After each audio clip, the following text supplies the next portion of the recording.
नमस्कार विद्यार्थियों, मैं doctor Sunil Punia, assistant professor in EFM. आज के ट्यूटोरियल में हम स्टडी करेंगे भारतीय बैंकिंग प्रणाली की, बैंकिंग सिस्टम इन इंडिया का, जिसके अंदर हम मुख्य रूप से दो टॉपिक्स का अध्ययन करेंगे। पहला टॉपिक हमारा रहेगा जो साख नियंत्रण की जो तरीके होते हैं बैंकों के, उसके बारे में स्टडी करेंगे। एंड आफ्टर दैट हम देखेंगे कि बैंकों के प्रकार कितने होते हैं, टाइप्स ऑफ बैंक क्या क्या हैं। तो शुरुआत करते हैं आज के ट्यूटोरियल की। पहला हमारा टॉपिक रहेगा आरबीआई द्वारा साख नियंत्रण और तरलता समायोजन की टेक्निक्स क्या हैं। एक एक करके हम इन टेक्निक्स के बारे में देखेंगे कि आरबीआई जो है, केंद्रीय बैंक हमारा है, वो जो क्रेडिट कंट्रोल की प्रोसेस है, यानी किस तरीके से वो जो तरलता है बाज़ार के अंदर, जो मुद्रा की मात्रा है, उसको कैसे कंट्रोल करता है, उसका समायोजन कैसे करता है कि ना ही तो वो बाज़ार में मनी ज़्यादा होनी चाहिए और ना ही मनी इतनी कम हो जाए कि अर्थव्यवस्था जो है वो मंदी के कगार पे चली जाए, और ना ही मुद्रा मार्केट के अंदर इतनी अधिक हो जाए कि उसकी जो परचेजिंग पावर है वो गिर जाए या फिर इन्फ्लेशन बढ़ने लग जाए, जो कि इसके साइड इफ़ेक्ट्स होते हैं। जो ये टॉपिक्स अध्ययन करने के बाद में हम देखेंगे कि ये क्यों आवश्यक है। तो सबसे पहले बात करते हैं हम जो मात्रात्मक उपकरण होते हैं क्रेडिट कंट्रोल के, उनके, यानी जो क्वांटिटिव टेक्निक्स हैं। ये क्वालिटिव और क्वांटिटिव दोनों टेक्निक्स के द्वारा कंट्रोल करता है जो आरबीआई है वो। तो आरबीआई जो है वो मात्रात्मक और गुणात्मक दोनों उपायों को अपनाता है। पहले हम देखेंगे मात्रात्मक जो उपकरण है वो कौन कौन से हैं। मात्रात्मक उपकरण के अंदर आपका पहला आता है बैंक दर, बैंक रेट। बैंक रेट क्या होती है? वह ब्याज दर जिस पर आरबीआई द्वारा अपने विश्वसनीय ग्राहकों को दीर्घकालीन ऋण दिए जाते हैं। अब विश्वसनीय ग्राहक कौन होंगे? सरकारें हो सकती हैं, सरकारी कंपनियां हो सकती है, दूसरे बैंक हो सकते हैं, दूसरी वित्तीय संस्थाएं हो सकती है। तो किसके द्वारा दिया जाएगा? आरबीआई के द्वारा। और किसको? अपने ग्राहकों को। और उसके ग्राहक कौन से होंगे? केंद्रीय बैंक के, क्योंकि वो साधारण व्यक्ति के साथ तो व्यवहार करता नहीं है आरबीआई। तो किन के साथ करेगा? सरकार, सरकारी संस्थाओं के साथ में, बैंकों के साथ में, इनके साथ करता है। तो इनको जिस रेट पे वो पैसा देगा वो क्या कहलाएगी? आपकी बैंक दर कहलाएगी। बैंकों द्वारा आवंटित विभिन्न प्रकार के ऋणों की ब्याज दरों पर इसका प्रत्यक्ष प्रभाव पड़ता है। कैसे पड़ेगा?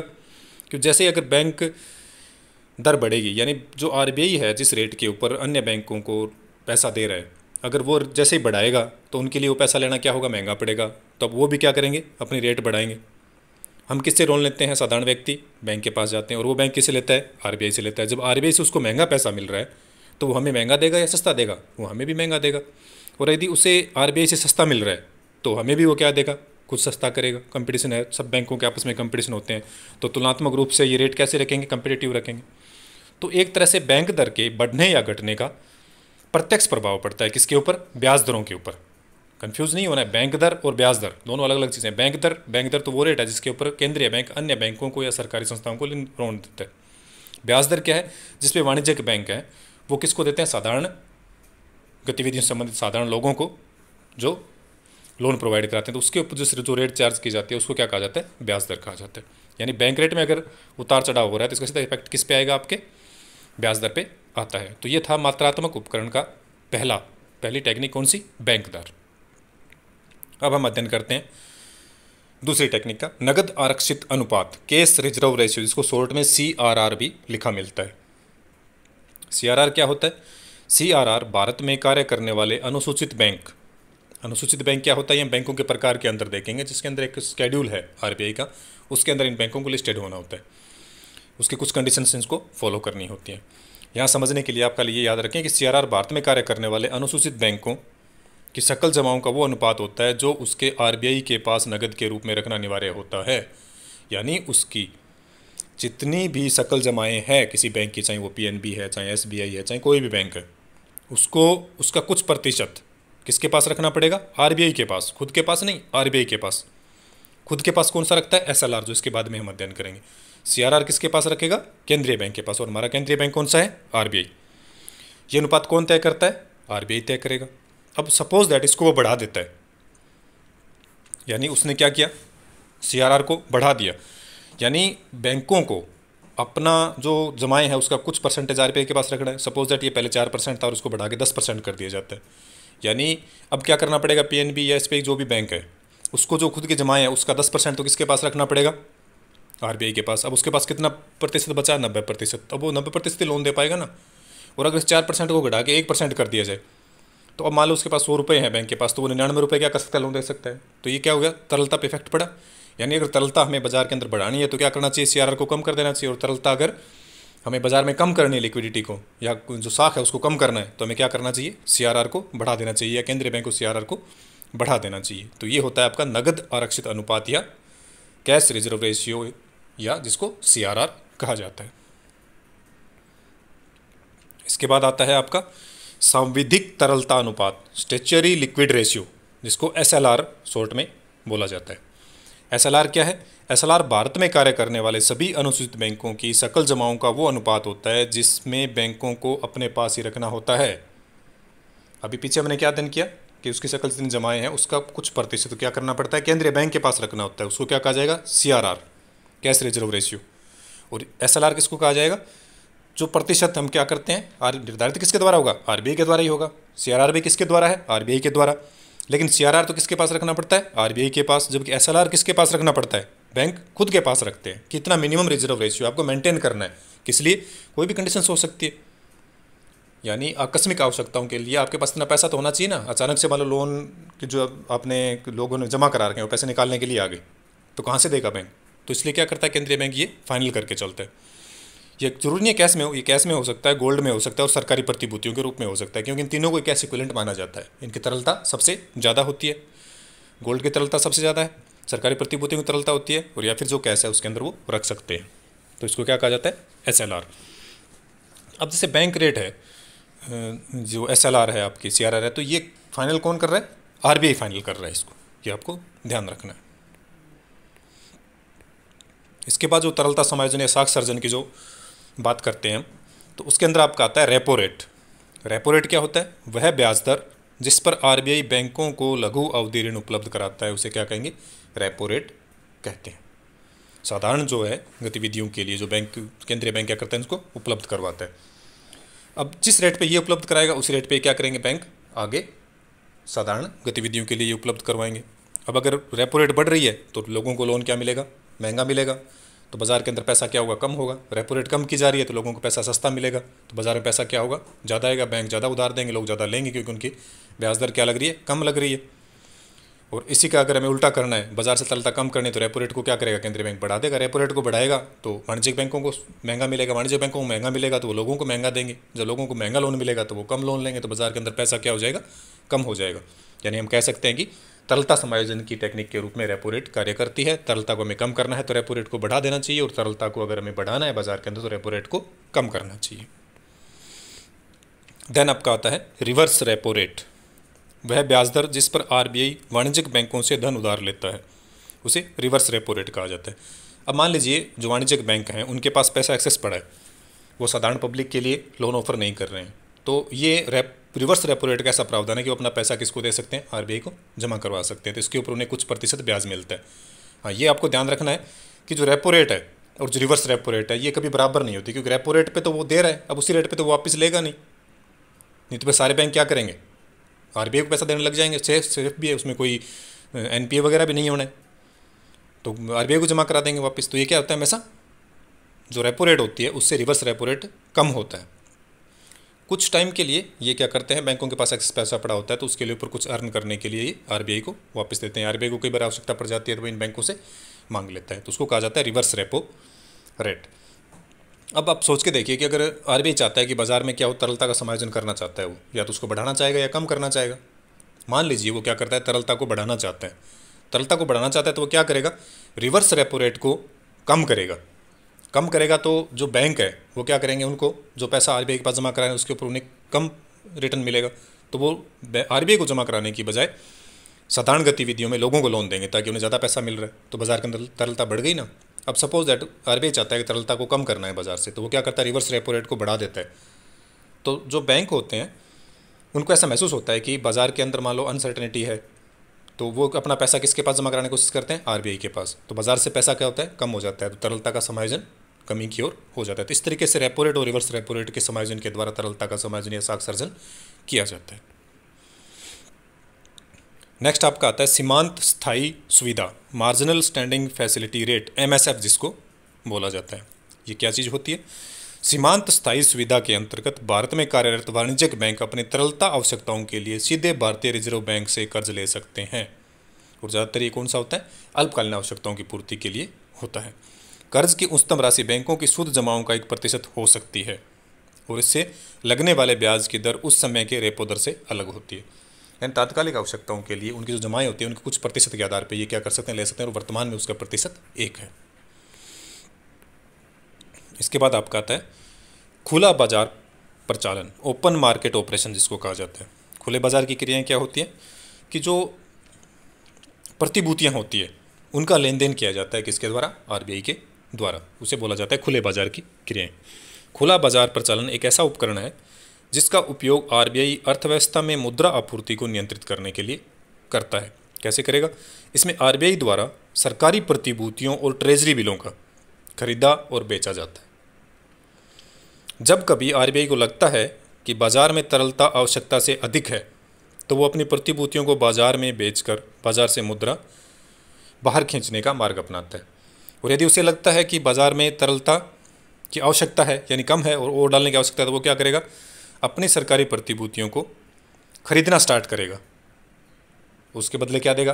पैसा देगा, तो बाजार की तरलता बढ़ेगी। यानी ओपन मार्केट कंडीशन क्या हुआ आपका कि RBI के द्वारा सरकारी प्रतिभूतियों या ट्रेजरी बिलों का बेचान या खरीद की जाती है। अब अगर तरलता को बढ़ाना है तो वो क्या करेगा? सरकारी प्रतिभूतियां खरीदना स्टार्ट कर देगा। और तरलता को कम करना है तो सरकारी प्रतिभूतियां बेचना स्टार्ट करेगा। तो बैंक वगैरह क्या होंगे? आकर्षित होंगे, क्योंकि जो RBI जो लेके आता है सिक्योरिटीज़ या ट्रेजरी बिल उनके ऊपर आकर्षक रेट रखी जाती है और वो सेफ्टी सबसे ज़्यादा होती है। तो जो बैंक होते हैं वो उनको खरीदते हैं। अब वो अपना पैसा जो RBI की ट्रेजरी बिल हैं या फिर जो प्रतिभूतियां उनको खरीदने में लगा देंगे तो उनके पास पैसा क्या बचेगा? लोगों को देने के लिए कम बचेगा। यानी बाजार में पैसा क्या होगा? कम आएगा। और अगर उन्हें बाजार अब RBI चाहता है कि नहीं बाजार में पैसा बढ़ाना है तो वो क्या करता है? इनके ऊपर सिक्योरिटीज़ के ऊपर ट्रेजरी बिलों पर रेट क्या कर देता है? कम कर देता है। तो वो वाणिज्यिक बैंक को लिए आकर्षक नहीं रह जाता है। तो वो क्या करते हैं? इनको खरीदने की बजाय जो जनरल व्यवहार होता है पब्लिक के साथ उसमें ज़्यादा इंटरेस्ट लेते हैं। तो इस प्रकार से ये क्या करते हैं? खुले बाजार की क्रियाओं के द्वारा RBI जो है वो साक्षर जो नियंत्रण है या तरलता समायोजन का जो है कार्य करता है। इसे कहा जाता है खुले बाजार की क्रियाएं। यानी शॉर्ट में हम कह सकते हैं कि RBI के द्वारा सरकारी प्रतिभूतियों का लेन देन किया जाता है। ये थे आपके मात्रात्मक उपाय। अब बात करते हैं गुणात्मक उपकरण की। गुणात्मक उपकरण में कौन कौन सी चीज़ें अपनाई जाती है साख नियंत्रण के लिए या फिर हम जो तरलता समायोजन है उसके लिए? तो इसमें आपका आता है सबसे पहले मार्जिन या न्यूनतम सीमा का निर्धारण।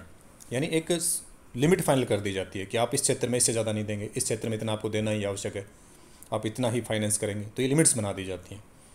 दूसरा आपका आता है साख मापदंड का निर्धारण कर दिया जाता है। तीसरा होता है नैतिक दबाव, विभेदक ब्याज दरें, यानी अलग अलग के लिए अलग अलग ब्याज रेट लगा दिए जाते हैं। जैसे कि आप देखते हैं कि कृषि के लिए थोड़ा लोन की रेट कम रहती है, वह छोटे उद्योगों के लिए कम है, तो इस हिसाब से अलग अलग उनके ऊपर बनाया जाता है। उसके बाद आप कहती है प्रत्यक्ष कार्रवाई। RBI सीधा फाइनल कर देता है कुछ चीज़ों की कैसे करना ही है। फिर आपका आता है साख राशनिंग। कुछ चीज़ों के लिए फाइनल कर दी जाती है परसेंटेज, जैसे कि प्राथमिक क्षेत्र में आपका जैसे 40% अपनी जो है टोटल लोन जो आप दे रहे हो बैंक है उनको देना आवश्यक होता है। तो एक तरह से साख राशनिंग कर दी जाती है कि इस क्षेत्र में इतना देना ही है। शिक्षा के क्षेत्र में जैसे आपको इतना देना है, या एग्रीकल्चर में इतना देना है, या छोटे उद्योगों को इतना देना है, तो इसको साख की राशनिंग बोला जाता है। फिर आपका होता है साख स्वीकृत योजनाएं और क्रेडिट मॉनिटरिंग अरेंजमेंट्स। ये गुणात्मक उपकरण होते हैं, ये हर क्षेत्र के लिए अलग अलग हो सकते हैं। कुछ पर्टिकुलर एरिया के अंदर इनको चालू किया जा सकता है, कुछ पर्टिकुलर टाइम पीरियड के लिए चालू किया जा सकता है। जैसे कंडीशन सही होती है इनको वापस बंद कर दिया जाता है। ये थे आपके मात्रात्मक और गुणात्मक उपकरण साख नियंत्रण और तरलता समायोजन के, जो कि RBI के द्वारा अपनाए जाते हैं। ये था हमारा आज के ट्यूटोरियल का पहला टॉपिक। अब बढ़ते हैं हम दूसरे टॉपिक की ओर, जो कि हमारा टॉपिक है बैंकों के प्रकार। बैंक कितने प्रकार के हो सकते हैं? हालांकि बैंकिंग सेक्टर एक तरह से कह सकते हैं नवाचार का विषय है। हर दिन इसमें कुछ ना कुछ नया हमें देखने को मिल रहा है, लेकिन एग्ज़ाम के पॉइंट ऑफ व्यू की दृष्टि से जो बैंकों का मुख्य प्रकार हैं उनका हम अध्ययन करेंगे। तो पहला आपका आता है अनुसूचित बैंक या गैर अनुसूचित बैंक। अनुसूचित बैंक कौन से होते हैं? वो बैंक जो भारतीय रिजर्व बैंक या अधिनियम 1934 की दूसरी अनुसूची में सम्मिलित हों। इस लाइन को आप अंडरलाइन कर लीजिए।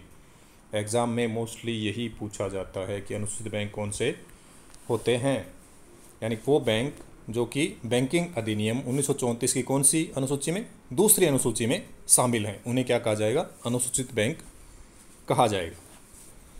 अब और कंडीशंस क्या है, ये तो मेजर कंडीशंस होगी। दूसरी, जिनकी प्रदत्त पूंजी तथा रिजर्व कोष का योग कम से कम 5 लाख रुपए होना चाहिए। तीसरी कंडीशन क्या है, आरबीआई के निर्देशानुसार अनुसूचित बैंक को अपनी जमा का निर्धारित प्रतिशत सीआरआर के रूप में आरबीआई के पास, एसएलआर के रूप में खुद के पास रखना होता है, जो कि हम पीछे अध्ययन कर चुके हैं कि सीआरआर और एसएलआर क्या होता है। तो ये होता है आपका अनुसूचित बैंक। अब बात करते हैं गैर अनुसूचित बैंक के बारे में। तो सिंपल सी बात है, जो दूसरी अनुसूची में शामिल नहीं है वो क्या हुआ, गैर अनुसूचित, और जो शामिल है वो अनुसूचित बैंक हो गया। तो जो अनुसूचित बैंक होने की शर्तों को पूरा न करने के कारण भारतीय रिजर्व बैंक की दूसरी अनुसूची में शामिल नहीं है, तो वो क्या होंगे, आपके गैर अनुसूचित या नॉन स्केड्यूल बैंक होंगे। और जो इन शर्तों को पूरा कर रहे हैं और जो अधिनियम की दूसरी अनुसूची में शामिल है वो क्या होंगे, स्केड्यूल बैंक कहलाते हैं। अब बात करते हैं बैंकों के अगले प्रकार की, वाणिज्यिक बैंक, कमर्शियल बैंक। वाणिज्यिक बैंक कौन से होंगे, तो सिंपल सा याद कर रहे हैं, जो वाणिज्यिक गतिविधियों में भाग ले रहे हैं वो वाणिज्यिक बैंक कहलाएंगे। वो बैंक जो साख सर्जन का कार्य करते हैं, अर्थात विभिन्न प्रकार के खाते खोलकर जनता से जमा स्वीकार करते हैं और उनके आधार पर उनको ऋण वितरित करते हैं। बैंकों का मुख्य कार्य क्या होता है, जमाएं स्वीकार करना और लोन देना। तो जो इन गतिविधियों में भाग ले रहे हैं और साख सर्जन का कार्य कर रहे हैं वो क्या कहलाएंगे, आपके वाणिज्यिक बैंक कहलाएंगे।